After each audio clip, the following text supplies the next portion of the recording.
Hello and welcome to our session for physical sciences. My name is Themba Ncube. Today we are focusing our attention on a very exciting section of chemical change, which has to do with stoichiometry. We're going to focus our attention on balanced equations and try to get a sense of what exactly does a balanced equation tell us about a particular form of a chemical change. And the word chemical change is actually, we'll use it in place of, chemical reactions. Remember, in a chemical reactions, we've got reactants and the products, and then what is very, very important in as far as a chemical change is that, or in a reaction, is that new substances are formed. So we'll look at the stoichiometric ratios in which substances react and try to derive a deeper understanding in terms of what exactly that tells us in terms of the quantitative aspects of that reaction. Now let's look at the overview of today's lesson and see where exactly how it actually fits into the broader quantitative aspects of chemical change. Right. This is our concept map. So the focus is on the quantitative aspects of chemical change. So stoichiometry deals with actually quantities, of substances that are evolved in a chemical reaction and would represent these chemical reactions using chemical equations. We would also, at a later stage in this very session, look into what has to do with the yield, which speaks to the amount of, product obtained. We would also express that as a percentage in terms of, the percentage yield. Right. Now, what exactly are some of the keywords that we need to pay careful attention to? The law of conservation of mass, which has a lot to do with, amount of matter that is concerned in a chemical reaction. We'll also use the term yield, which has to do with the, the quantity or the magnitude of the end product in a chemical change or in a chemical reaction. We'll also express that as a percentage in the form of a percentage yield. And then we'll talk about the theoretical, which has to do with what is actually expected versus what actually happens, which is the actual yield. So these are some of the key terms. But also remember, now when it comes to the terminology, this forms the basis. These are the tools of the trade. So in as far as the definitions, always draw your attention to the examination guidelines in terms of understanding what the definitions are. Pay careful attention to the keywords. These keywords must also be used in the correct context. Right. Okay. Now, chemical equations, that's our point of takeoff. When we talk of a chemical equation, sometimes we'd refer to it as a reaction. Okay, so a chemical reaction actually represents a chemical change or a reaction. So what I've indicated also in our opening remarks is that, the word chemical change it's used in place of a reaction. So immediately we talk of a chemical reaction, we are saying we've got reactants which are converted to products, and these products, they are actually they are made up of the elements that are in the reactants. So at the end of the day, if we start with A and B, on the other end, we must also have A and B. No matter the combinations will differ. So hence we'd say in any chemical change, new substances are actually formed. But these substances are actually composed of the elements that are making up our reactants. Right. Okay. So in a chemical reaction, we form new substances. This is what distinguishes a chemical change, a reaction, from a physical change, which we spoke of when we talk about, change of state or phase of matter. Okay. So when we talk about balanced equation, this is going to form a lot of, aspects of our discussion for today. This gives the mole ratio in which substances react. Now, the key is that when we talk about quantitative aspects, we're talking about amount of matter involved in a chemical reaction. So by all means, when we talk quantity, what is the SI unit? Okay, wait a minute. We spoke about the mole at one point or the other. So the mole becomes the standard international unit for quantity of matter. So we don't talk grams, we don't talk kilograms, liters. The SI unit is the mole, which talks about the amount of matter. So a mole is just a number. So we need also to try and recall that that's what the mole is all about. Okay, right. And then furthermore, when we have a balanced equation, you'll use these balanced equations So some of these chemical reactions, they are not given in balanced form. So if we have a balanced equation, we can use this to calculate quantities, and also to determine the amount of reactant. So the moment we talk amount, think about the mole, okay, or the quantity of the products formed, okay. So quantitative aspects of chemical change have a wide range of applications in the economical production of chemicals. Now, why do we study quantitative aspects of chemical change? At some point or the other, we need to try and think about what are the real life applications of these concepts that we learn in class. Now, you also have to come to a point where you understand that when it comes to the real world, a lot of chemical reactions in the manufacturing industry are being carried out to produce these chemicals that are needed in, on a large scale. So the economic viability of that production process becomes very important, because it has far-reaching implications in as far as the costs, the energy consumption. So always think about that. So our understanding of the theory of what exactly happens when a chemical change takes place or a reaction becomes very, very key. Right. Okay. So we get to the law of conservation of mass. So these laws are actually part of the definitions that we listed in terms of the key terms, right? If anything is conserved, what does that tell us? It tells us that it remains constant. Whatever quantity is conserved, it remains constant. So if something remains constant, it means it doesn't change in magnitude or size, in amount, in quantity, whichever way you choose to actually look at it. So during any chemical reaction or a chemical change, matter cannot be created or destroyed. Okay, so the number of atoms of the reactant is equal, so that's the key word, okay, is equal to the number of atoms of the product. Let's put this into context. Suppose you start with substance X and Y. They react together to form XY. It's just a hypothetical reaction. Now, what happens is the amount of X and Y in the reactant must equal the amount of X and Y in the product. Also, it's very important that we emphasize that the products, they actually consist of the substances that are in the reactants. So if we start with X and Y, there's no way you'd end up with Z. So the product must consist of X and Y. So in terms of quantities, we are saying that whatever amount of these ingredients that you start with, okay, it should give you, the same amount of, of the products at the end of a chemical change or a reaction, okay? Right, so the total mass of all reactants, now we're talking to it in terms of mass, of all the reactants is equal to the total mass of the products. So if for argument's sake, we start with 50 kgs of reactants, at the very most, we must end with 50 kg of the products that consist of the elements or the substances that are in the reactant. So that's what the law of conservation of mass tells us. But it stems from the fact that matter cannot be created or destroyed, right? Okay, now let's look at a simulation in which we try and balance an equation, because the usual term that we use to apply the law of conservation of mass or law of conservation of matter is actually, we apply it when we actually try to balance a chemical reaction. So balancing is a way of ensuring that a chemical change or a reaction actually adheres to the law of conservation of mass, right? So we shall use a very simple example on a PhET simulation just to try and play around and see and discover some of the very important facts regarding balancing chemical equations, right?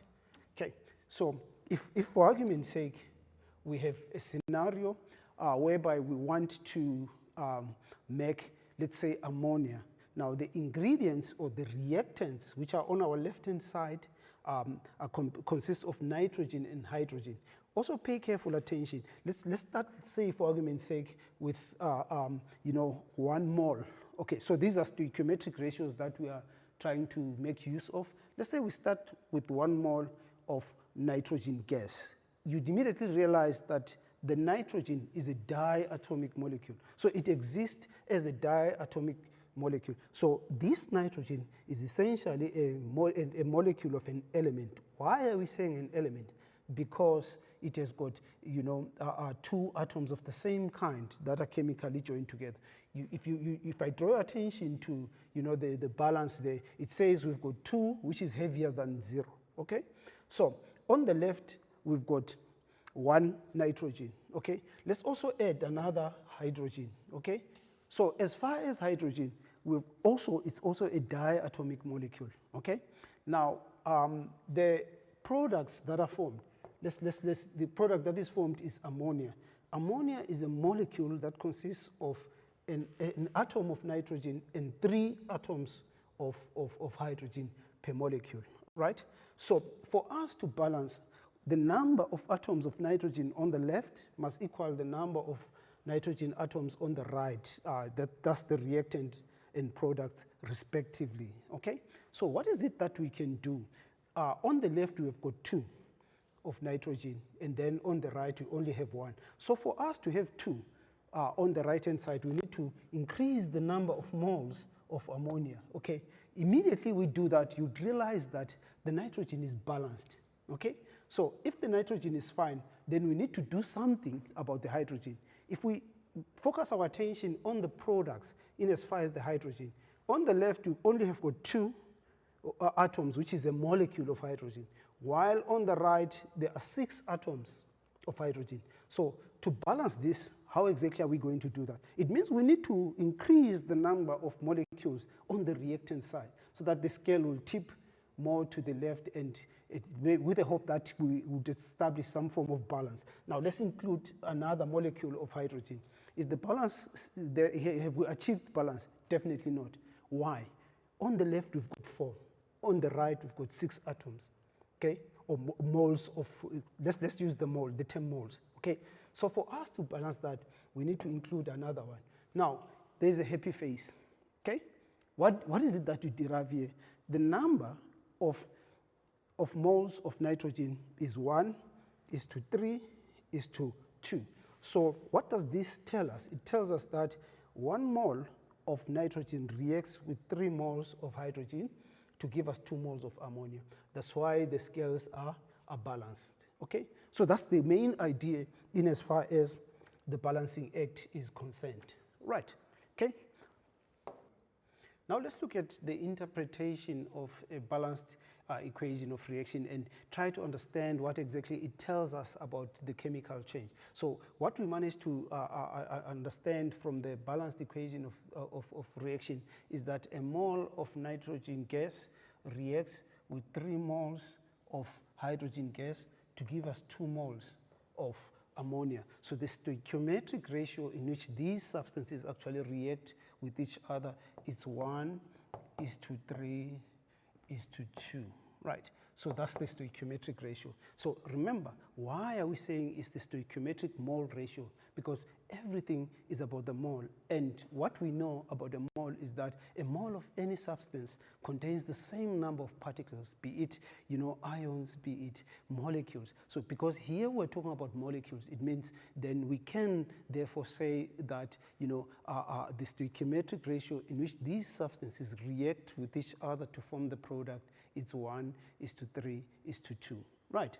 So that's as far as the equation is concerned. So the application in as far as balancing equation, you'll be given a lot of different types of equations, but the art of balancing or the understanding of how we carry out the balancing process is very important. So a lot of practice, I think, it will be demanded from you to try and familiarize yourself with saying, okay, here we're talking about the whole number ratio in which these substances react. And what exactly does a balanced equation of reaction tell us? It tells us, very, very important, that this is the mole ratio in which these substances react with each other to form the products. Having said that, let's take a short break. When we come back, we'll look at something on the percentage yield in terms of the reactants and the product. Let's take a short break for now.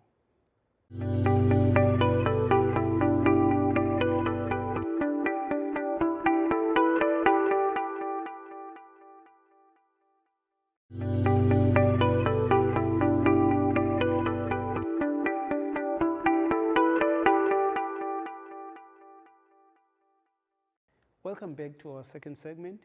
We're still looking into the quantitative aspects of chemical change, but our focus for now is on percentage yield.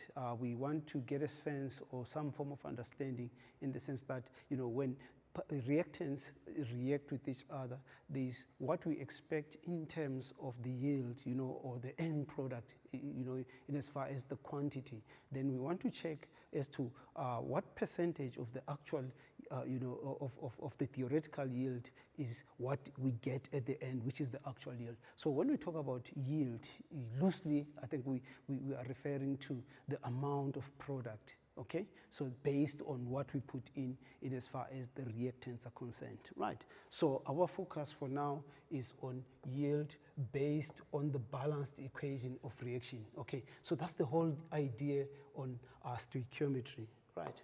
Okay, so the mole ratio in balanced equation, what does it tell us? It tells us that, in stoichiometry, it involves the study of numerical ratios in which reacting substances participate in a reaction. And here it's not just the ratio, it's actually the mole ratio, right? It tells us the mole ratio. Why the mole? I think we've overemphasized the fact that the mole is the SI unit. So, if we talk quantity of a matter or quantity of a substance in a chemical reaction, we shall draw attention to the mole. So the ratio between all substances that are part of a reaction which has reached completion, that's a very important term, is called the stoichiometric ratio. So when you react two reactants, let's go back to the example of the formation of ammonia when nitrogen and hydrogen react. So when we say that the reaction has reached completion, what do we mean? We're saying that the reaction has stopped in the sense that one or both of the reactants has been used up. So once we don't have all the reactants present, then the reaction stops to happen. I think it's logic. Then by that time, we would say, okay, either one or both of the reactants has reacted completely. Okay, so that's how we describe the end of that reaction, by using the term completion. Okay, it's a very important term that will have a lot of implications going forward. So that's as far as completion. Now let's look at percentage yield. Okay, so the theoretical yield, right? I'll underline that because that's a very key term in terms of what happens in a chemical reaction. So theoretical yield is the maximum, so that's a keyword, amount of product formed as calculated from the balanced equation of reaction. Okay, so remember, first things first, the balanced equation gives us the stoichiometric mole ratio in which substances react with each other to form the products. So when that happens, we are simply saying that we are able to determine, this is what we expected. That's the maximum in terms of theory, should the reaction reach the end when one of the two reactants has been used up or both. Okay, now that's the theoretical yield. So in real life or in practice, the actual yield is usually less than the theoretical yield. This is the reason behind that, is that not all reactants are actually converted to products. So there is a comparison between actual yield and theoretical yield. Okay, so in most cases, what we get is not actually what we calculated theoretically. This is what we would expect. Okay, so theoretical yield is what is expected. Okay. So this is the expected amount of product, okay, as per the balanced equation of reaction. It can be product or products, it doesn't matter, okay? So it will depend on the context under consideration, okay? And then, so the percentage yield, in the percentage yield, the actual yield can be used to determine the large-scale production of important chemicals, if it is viable or not. So we have our own expectation in terms of the quantity of the product, but in reality, the actual yield is normally less than the expected or the theoretical yield. So, in terms of application and the practicality of, the importance of percentage yield, is that if large-scale chemical production is to take place, in industry. Now, there is as a measure of how economically viable the process is, we have to determine, the percentage yield, which says, okay, this is what we produce, this is what we versus what we expected. Is this profitable? Is it economically viable? Are we using the costs attached to it? Has also those far-reaching implications. So we need to think about that in as far as the application of percentage yield as a measure of economic viability of a process that is being carried out in a chemical reaction. Right. So how do we calculate percentage yield? Percentage yield is actual yield. This is what we get in reality over the theoretical yield multiplied by 100. Because remember, anything that is expressed as a percentage is measured against 100%. Okay. So actually, the percentage yield would be, in practice, less than 100. Okay, right. So here is an example of percentage yield type of a problem. Okay, iron metal is extracted from iron 3 oxide according to the following equation. Okay, take note. This is iron 3 oxide. Iron is a transition metal, so we know from our chemical formula that the ion in this case is 3+, okay, because we're told by that number. It's an indication of the charge or the oxidation number. We'll talk about that later, okay, and then oxygen 2-, which gives us the formula Fe2O3. So that's the oxide of iron. Okay, this oxide reacts with carbon monoxide to give us iron metal and carbon dioxide gas. So the process involved here, our main product of interest is the iron, okay, metal. So we want to extract iron from its ore, okay. So that's the equation, okay. Now the question is, what is the theoretical yield of iron if 150 grams of the ore reacts completely? So if it reacts completely, we're saying if this reaction reaches completion, what is our theoretical yield? So we're going to use the stoichiometric ratio in which these substances react to try and determine that. But before we do that, first of all, we need to actually calculate actually balance the equation, right? So in balancing the equation, that's the first step, okay? How many atoms of iron do we have on the left? It's 2, okay? So for us to balance, if we put a 2 there, it looks okay for iron for now. And then if we go to carbon dioxide, okay, carbon monoxide versus carbon dioxide, because both of them, they actually contain carbon, okay? Because our focus is not so much on the balancing, but balancing becomes an important part of our problem solving. So if we have, let's say 3 here, and then also another 3 there, let's check if it's balanced. How many ions do we have on the left? Is 2, on the right is 2. Let's go to carbon, 3 on the right, and then oxygen, we've got 6, 3 plus 3, and then 6. So the stoichiometric ratio in which these substances react with each other is 1:3, 2:3. So that's the stoichiometric ratio in which they react with each other. So the question, if we can go back, it wanted us to calculate the theoretical yield of iron if there is 150 grams of the ore.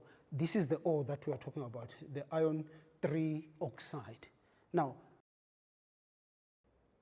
let's look at the conversion of the mass into the SI unit, which is the mole. So the stoichiometric ratio in which they react with each other is actually 1:2.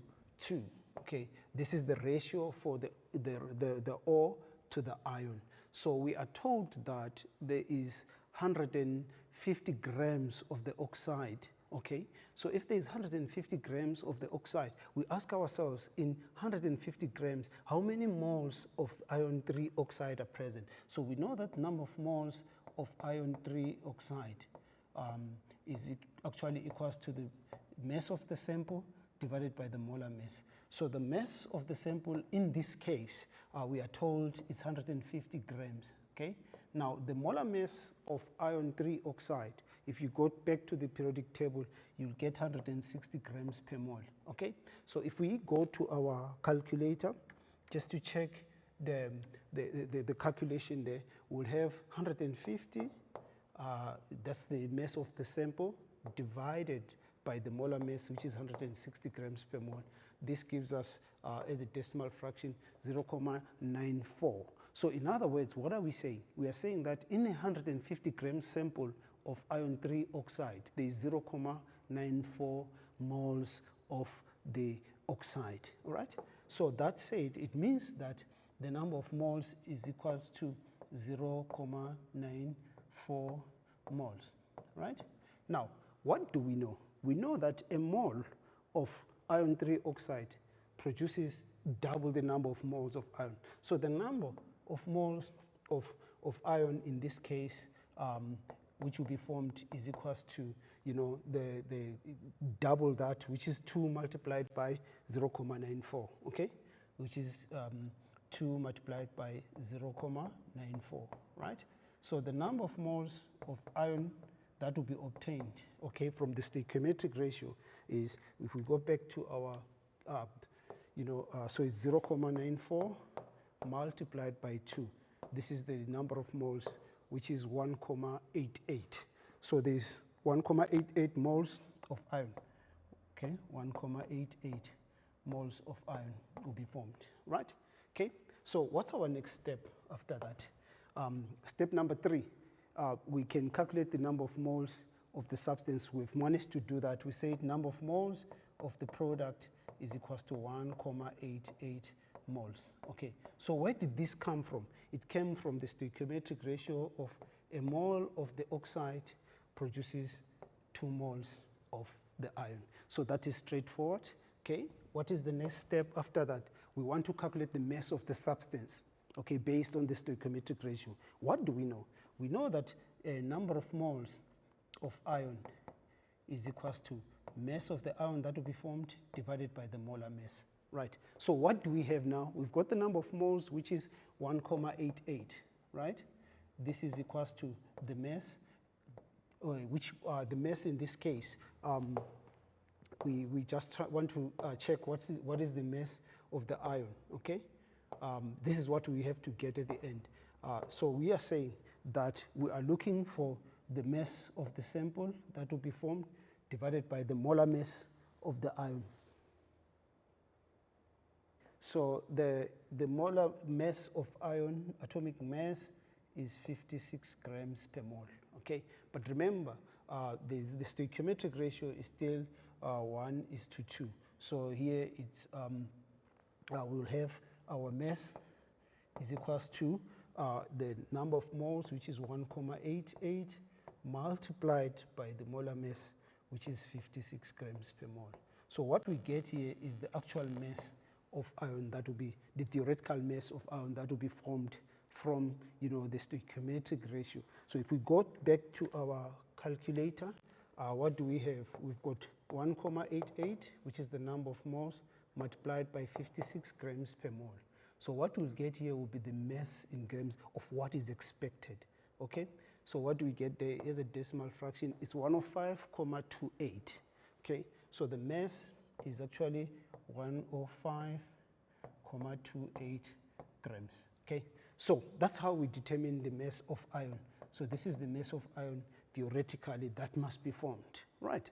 Okay, so in terms of, you know, calculations, we are able to say, okay, if this is the number of moles in which these substances react, we'll use that stoichiometric mole ratio to actually determine, you know, the theoretical yield. So theoretical yield is actually what is expected. But in reality, if we go back to that question very quickly, where we are told that at the end, before we looked at those steps, it says if the actual yield is 87.9 grams, what is the percentage yield? So we must express this as a percentage of the theoretical yield, okay? So this is 87.9, okay? So if we go back to that, we have 87.9 is the actual, okay?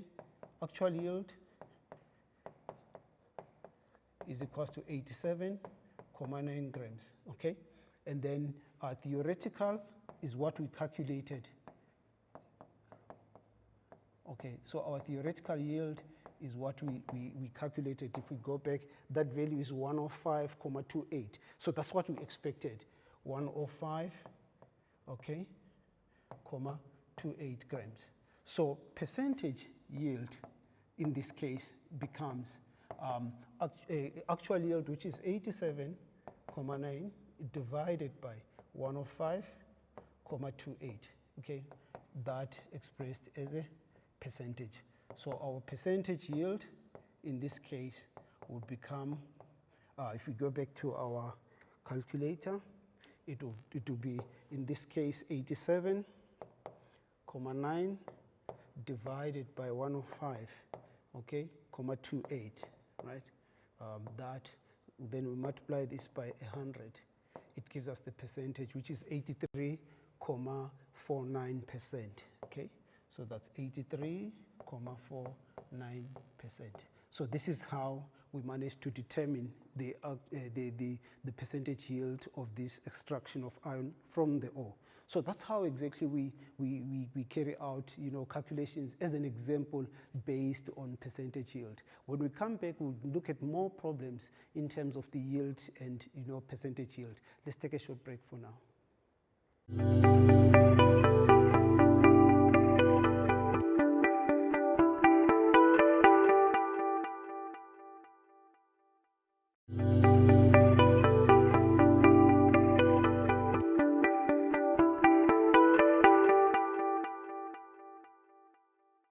Welcome back to our third and final segment. We're still looking at percentage yield. Now we'll focus our attention on a different example altogether and see how exactly we know what's the approach in terms of solving problems that involve percentage yield, right? So we're still talking balanced equations, but our focus is on the yield in this case. That's as far as stoichiometric calculations are concerned, right? So here we've got a scenario that says methanol, CH3OH, that's the molecular formula, that's the name of the substance, can be burnt in oxygen, okay, to provide energy, or it can be decomposed to form hydrogen gas according to the following equation. As to whether the equation is balanced or not, it's something that remains to be seen. However, take note that this is a decomposition type of a reaction, okay? So according to the equation, if you look at it in terms of carbon, okay, there's one carbon on the left and one on the right. Okay, oxygen is fine. If you look at hydrogen, there's 4 on the reactants, and then there's 2 on the product. It means in terms of balancing, then this will be 2. So the stoichiometric ratio in which they react is 1 methanol is to 2 hydrogen is to 1 carbon monoxide. Now we are told that that mass, which is 125 grams of methanol, is decomposed. We are interested in determining the theoretical yield of hydrogen gas, right? So our focus will be on methanol to hydrogen. So in terms of stoichiometric ratio, we'll look at those 2 to be precise, right? Okay, so the balanced equation, we said here there's 2 moles. So the stoichiometric ratio in which they react is 1 is to 2, right? So we are told that there is a sample of 125 grams of methanol, okay? Now, what is the theoretical yield of hydrogen? Now, the theoretical yield is what we expect in terms of the stoichiometric ratio, in that these substances react to form the other. So as a result, we'll look at, let's change this mass of 125 grams into moles.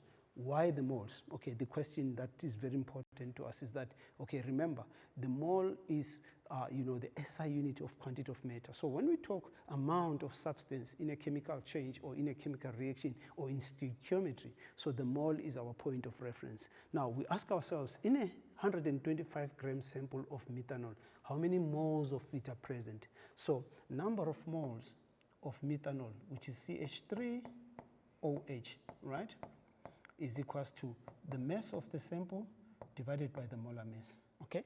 Now, the sample mass is given as 125 grams, right? 125 grams. The molar mass of methanol is 32 grams per mole. Where did we get the 32? Carbon is 12 plus hydrogen, which is 4, which is 16, plus another 16 for oxygen. That gives us 32, okay, grams per mole, all right? So whatever we're going to get here in terms of the number of moles of methanol, CH3OH, okay, is equals to that. So if we go to our calculator, you'd immediately realize that, okay, so in this case, what do we have? We've got 125 grams divided by 32 grams per mole. This gives us that as a decimal fraction is 3,91. Okay, so how many moles of methanol are present in 125 gram sample? It's 3,91 moles. Okay, so this gives us 3,91 moles, right? Now, if 125 is the mass of the sample, now every mole of methanol gives us double the number of moles of hydrogen.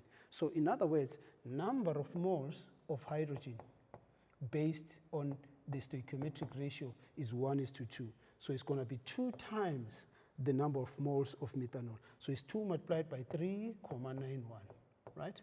So the number of moles of hydrogen gas, okay, according to the stoichiometric ratio, is equals to, if we go back to our calculator, so that's 3,91 multiplied by 2. What do we get?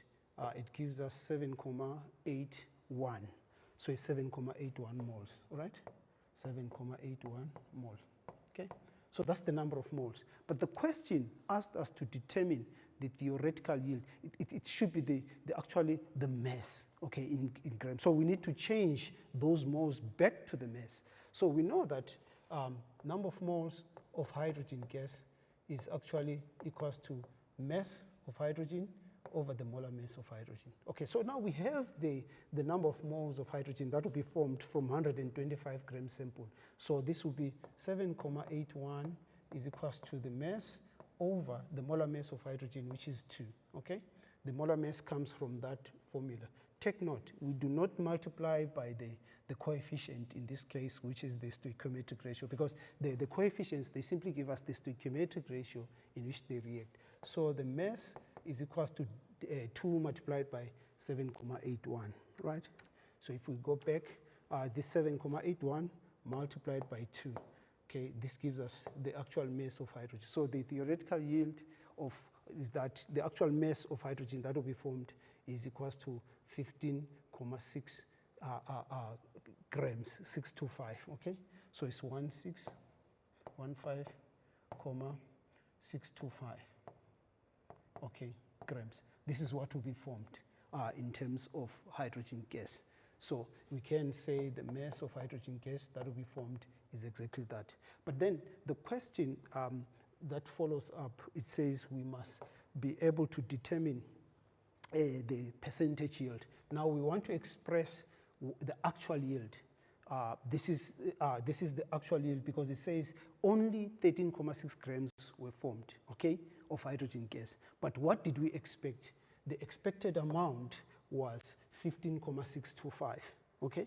So if that's the case, we would say, okay, this is a percentage yield, okay, is equals to the actual yield, which is 13,6, okay, divided by the expected one, which is the theoretical.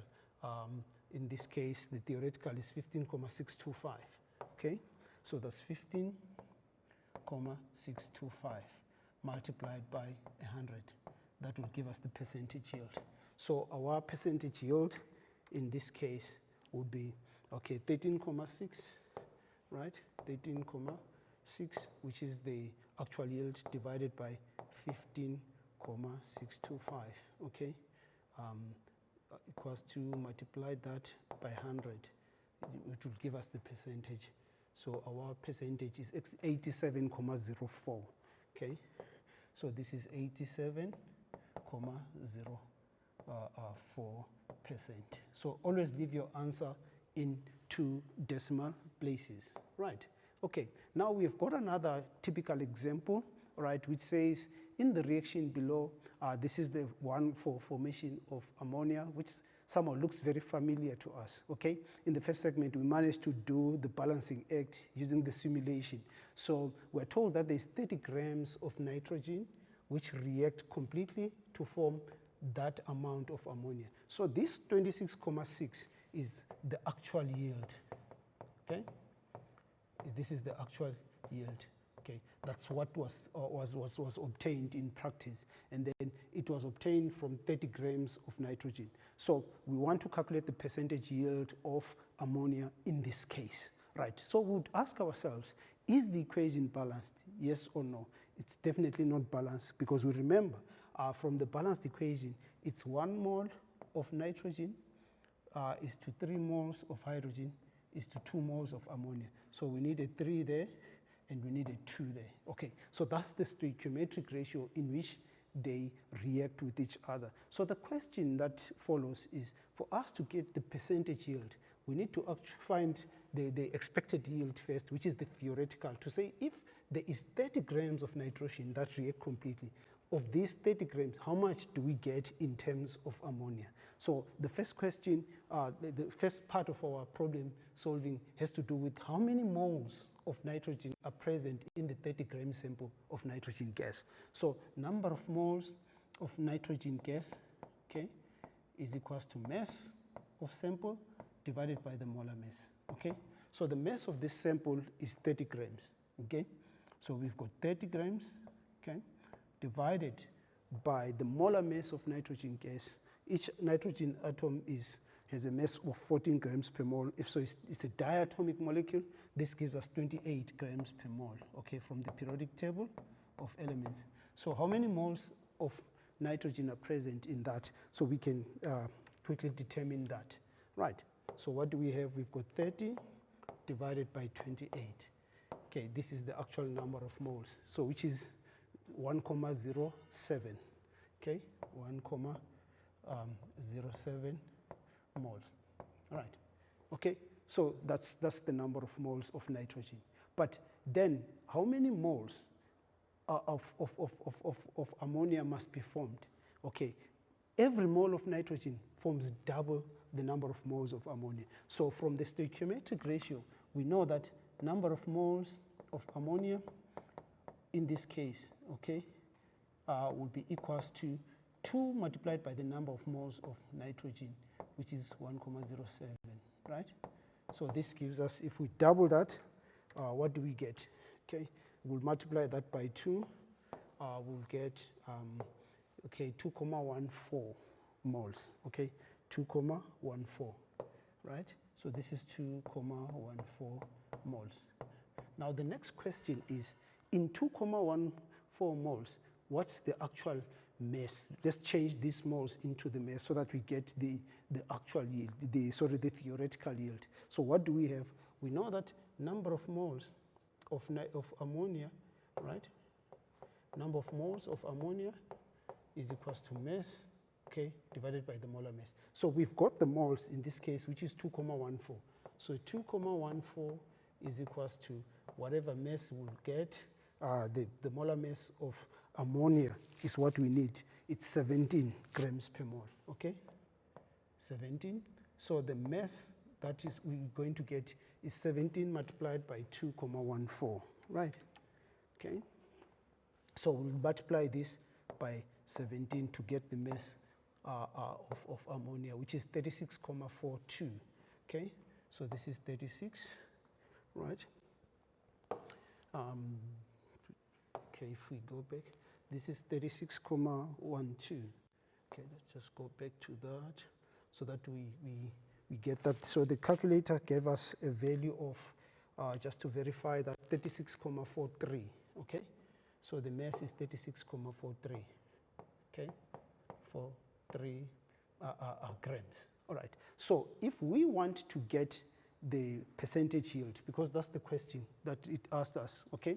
We want to get the percentage yield. Let's use those values then. So the percentage yield of ammonia, okay, is actually equals to, you know, the actual yield. So if we look at the actual yield is 26,6 grams. That's what was formed, okay? So it's 26,6 grams, okay? This is the actual. What did we expect? That's our theoretical yield. Our theoretical yield in this case is 36,43, right? So that's 36,43. We multiply this by 100. It will give us the percentage yield of ammonia.